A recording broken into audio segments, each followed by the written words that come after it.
The US military boarded another oil tanker off the coast of Venezuela, and it is the second time in 2 weeks that US forces had interdicted a tanker into the region, and comes days after President Donald Trump announced a blockade of sanctioned oil vessels heading to and leaving Venezuela. However, the tanker is not under US sanctions. Homeland Security Secretary Kristi Noem shared an unclassified video of a US helicopter landing personnel on a vessel called Centuries, and this is according to Marine Traffic. A crude oil tanker flying under the flag of Panama operates under the name and was recently spotted near the Venezuelan coast. Reports citing US officials said that the action was a consented boarding, with the tanker stopping voluntarily and allowing US forces to board it. Now, it is unclear if the US will take control of the oil as it did with the vessel Skipper, the first of its kind seized on December 10th.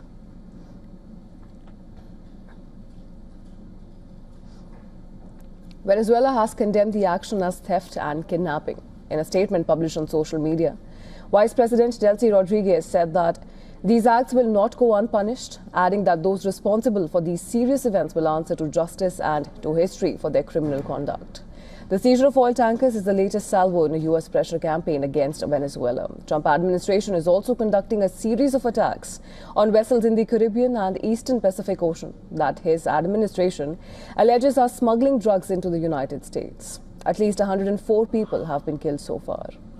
The US military has also beefed up its presence in the Caribbean in recent months. The US military was seen operating in Puerto Rico on Saturday, that is December 20th, with the US Air Force C-17 Globemaster III aircraft taking off from Mesedita Airport in Ponce.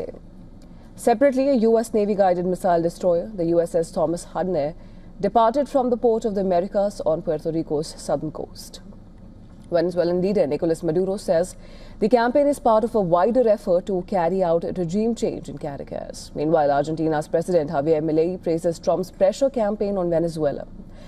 Speaking at a Mercosur summit, Milei said that the time for a timid approach on this matter has run out. Argentina welcomes the pressure from the United States and Donald Trump to free the Venezuelan people. The time for a timid approach on this matter has run out. At the summit, Brazilian President Lula da Silva has warned that any US military action in Venezuela would spark a humanitarian catastrophe. On Thursday, Lula said he was very worried about the mounting crisis on Brazil's doorstep and was prepared to serve as a mediator to avert armed conflict.